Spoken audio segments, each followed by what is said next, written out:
Hello, this is Michael Wojcik with the City Council update for the day of February 23rd, 2011. I think most of you know I lost a friend today in Mike Wojcik, and by coincidence we had a City Council meeting tonight, and it was kind of tough on me. I mean, I've known Mike for a couple of years now, and I just had all the respect in the world for him. And those of you that watch the council video, you'll notice that I put his name plaque up by mine, kind of a show of appreciation for some of the things he's helped me with along the way, and just the wonderful things he's done for the community, in particular Kutsky Park.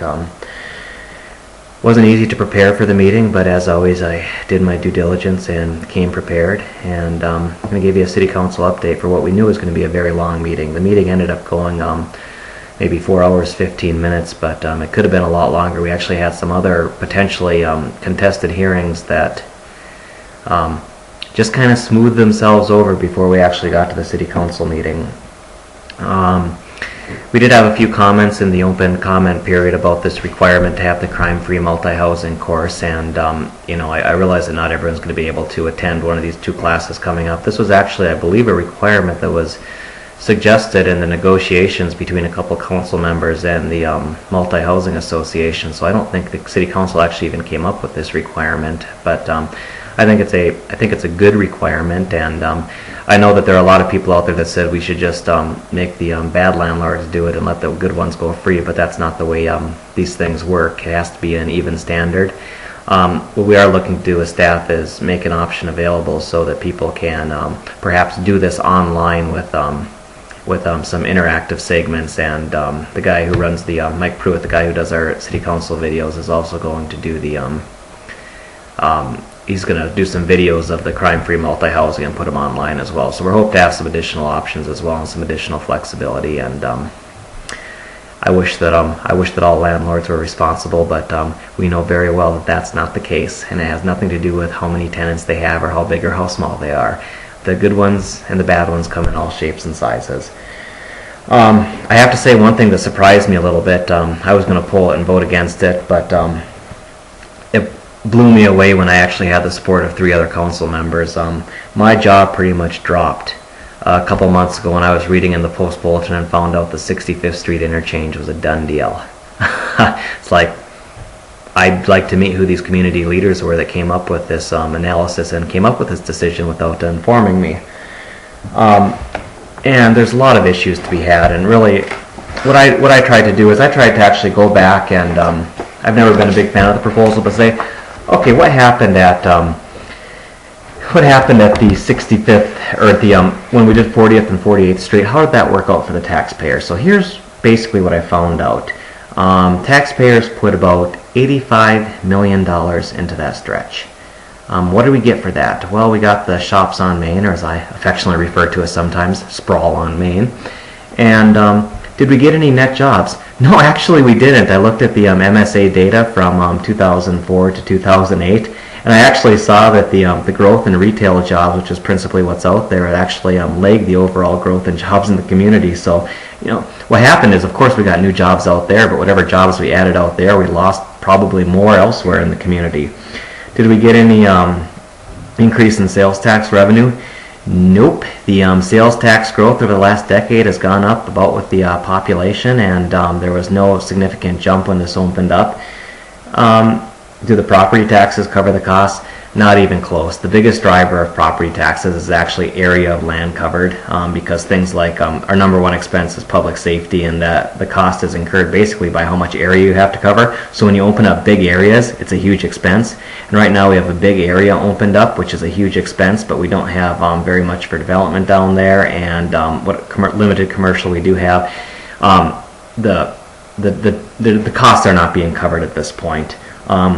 We were told when this thing came forward that it was going to be a, something like shops at Arbor Lakes or something. It's just a joke what happened. I tried walking with my daughter from Noodles to Lowe's the other day, and you just can't walk between any two buildings there. It is so poorly designed. I mean, it's like it's automobile only sprawl with a little spit polish on it. Are they honoring their financial commitments made? Of that $85 million, a small percentage of that is actually form of a TID district that the city recoups some dollars, but we've already renegotiated some of that because payments apparently haven't been coming in time, from my understanding anyway. And the interesting thing is, because we've actually put big box retail in, and because we're not seeing an increase in sales tax or an increase in jobs, we're probably sending more money out of the economy because we did that, and we're doing more shopping at big box stores than wherever we were shopping before. $85 million, and what do we get? So what do we want to do? Let's repeat our mistake at 65th Street. Do it all over again. Do more subsidy. And the question is, why are we doing this? Well, if the answer that some people say is, well, because we have traffic issues up in the Northwest, but the reality is the traffic issues are on 55th, and I understand in the long run that we will eventually need a 65th Street, but the problem right now is 55th, and I think that there are some cheaper options that don't cost millions and millions of taxpayer dollars that would solve that issue up there. And more importantly, if we're prioritizing projects right now, I'd prioritize the fixes on 55th Street above putting the 65th Street interchange in. We're doing the 65th Street interchange because a few developments are interested in having it go in right now. There is no real public benefit to it. And but I'll go farther. It's you know what? If we're putting it in and it's going to pay for itself, or if it's there's not going to be big taxpayer subsidies, maybe I can live with that. But that's just not the case right now. What we were asked to do today is fund a $500,000+ study, and my response is, well, hey, wait a minute. How about we actually go back and take a look at what, why don't we actually go look and see what the payoff is going to be to the taxpayer before we spend more than $500,000 additional on the study. And it was actually, when I say study, it's actually some of the engineering drawings that would be done as well.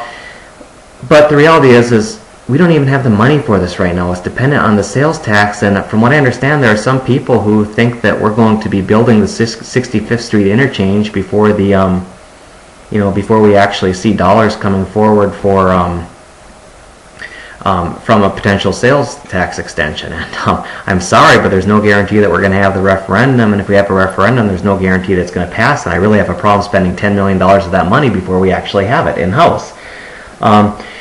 There's been some discussion of setting up a TID, but that's where basically they pay back for the investments in infrastructure, but even that, the taxpayers would still pay 25%, and I don't care if it's city taxpayers or state taxpayers or county taxpayers, whatever it is, it's still taxpayers paying for it. And we don't need more land to develop right now, so we have this 30-year supply, so why in God's name would we want to do a $2.5 million subsidy just for the road infrastructure, but then you can throw on top of that at least $3 million more for sewer subsidy, then an additional subsidy on top of that because our sewer access fees don't actually cover the real costs. Same thing with the water access fees, and there's a question of whether or not there's got to be a lift station up there and who's going to pay for funding that. And what this comes down to is just as with the 40th and 48th Street, it's a huge subsidy. Now, I've said all these things before, and I'm used to losing 5-2 with Mr. Bilderbeck, but I think that this time things were a little bit different, and it shows the council's got to actually think about things a little bit more. And I was joined in my opposition by Mr. Bilderbeck, Mr. Ruska, and Mr. Staver, and I think we all have the same thing. We're saying that you can convince us of how this is, but you can change our minds, but you got to show us how this is a payoff for the taxpayers, because right now it just looks like a raw deal. When we actually got to the public hearings, and I'm going to go beyond my 10 minutes here that I normally reserve for videos, but there were a couple of contentious hearings. We had a couple event liquor license that ended up not being so controversial. One of them just backed out. Then we had an asphalt plant which was going to be controversial, except the two sides came to an agreement and were very happy and even came up and spoke together. They're actually both sides are very good people, and it was unfortunate that we were going to have to decide something. But the really controversial one was the Orchard Hills Villas, which unfortunately happened to be my neighbors. And one thing, you got to kind of suck it up sometimes, and if you're going to do something that's not going to be popular with a particular group of people, I'm just a believer that you say it. You go out there and you say exactly what you're thinking, and don't beat around the bush too much. And we went through a lot of steps. When this first was proposed, I was really concerned because the standards that were in place through our zoning ordinance are not particularly good. And I was really concerned that the neighbors were going to get a lousy development. They're not. If this goes forward, and we've instructed the city attorney to prepare findings of fact, and we'll make a decision probably at the next meeting, it's going to be a world-class neighborhood. It's a place that I'd be happy to live. And there were some people that lived in homes, valued between, $600,000 to $1 million that didn't want these potentially $300,000 to $500,000 homes next to them. And I find that to be wrong on a whole bunch of different levels. But we also had some legal obligations to, making sure that the developer was free to use his land so long as he complied with the law. And a couple of things is, a lot of things kept coming up that there was this old plan that might still be active, which is kind of a moot point because you can change a plan at any time. There's no issue with doing that. There was also a lot of talk about, well, the developer told us this, the developer told us that, and the reality is that's a discussion between private parties, and the city is not weighing in on what a developer may or may not have said. And the reality is, if any of this stuff was so important to the people that lived there that that they insisted that they get it in writing, they might have in a private venue, they might have a legal case, but it's just not for the city to step in and mediate these disputes between a developer who sold somebody some property and some unhappy owners. So we had to, we had a number of legal things that we had to make sure that we weren't running afoul of the law. But I think the big picture is that we have twin homes and single-family homes going into a neighborhood surrounded by single-family homes. It's a special district that counted 26 things in the special district that were above and beyond what's required by the underlying zoning. Things that would be really important to me, like quality exterior materials. Things that you wouldn't necessarily think about, but things like removing buckthorn from an area that's heavily infested with buckthorn, which actually deals with stormwater runoff. My biggest concern continues to be the stormwater runoff from the site. I think that is going to continue to be an issue. And then, until we get a grading plan in place, we won't know how that's going to be. But I'm very defensive of Dr. Wilbur and other people who live downstream and have these gullies that have formed due to poor stormwater management in the past. I want to make sure that they're in on the process, and they make sure that we get a good solution that is, that's going to actually solve the issue. I'm not a fluids engineer, so I don't know exactly how that's going to look, but I imagine that the proof will be in the pudding when we look and see that those gullies aren't getting any bigger, and we go back and fix the problems that, quite frankly, the city's already been responsible in creating. So it's disappointing. I know I've got some neighbors that are probably very angry with me, and they probably will be angry for some time. They think that their property value is going to go down. They think that they were lied to by their developer. They think that they think that they weren't heard, but at the end of the day, this was not to instruct the city attorney to prepare findings of fact that,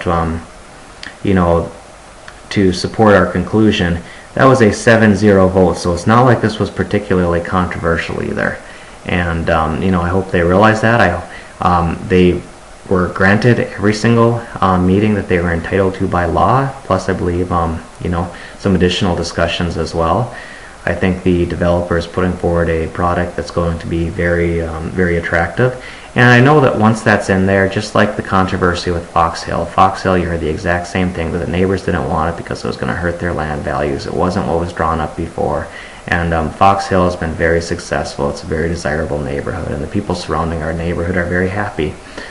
The group that I think was underrepresented in this thing that I kind of felt bad for, the Condon family, and they live in a very modest home, and when you have your neighbors complaining about new homes going in the $300,000 to $500,000 range, and your home is $120,000, what does that say about you? And I think that's just not the right message to send. I think that affordable housing should be able to go anywhere in a city. I don't believe in gated communities. I don't believe in elitism or exclusivity in how we do housing. If we concentrate wealth, by default we concentrate poverty, and that's a stated goal of the city council, is not to concentrate poverty. So, I mean, I hope they feel that they were heard. I know they're going to disagree with our findings. I think there were some tactics that were tried to use to try and find loopholes to prevent this from going forward, and I think that those were pretty quickly shot down by the city council today. You know, it was a little bit of throwing spaghetti against the wall and seeing what would stick, and I think that's unfortunate.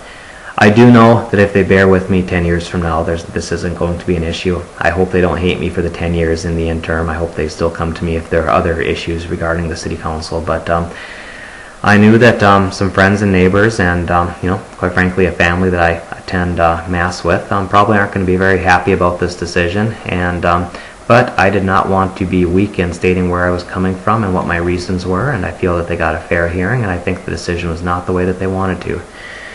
So that's the city council update after a very tiring, long meeting and a very sad day. And you know, to Mike's family, to Stephanie, I can only say I'm so sorry for your loss. The whole community feels your loss, and you know, we really do benefit from the work that Mike's done.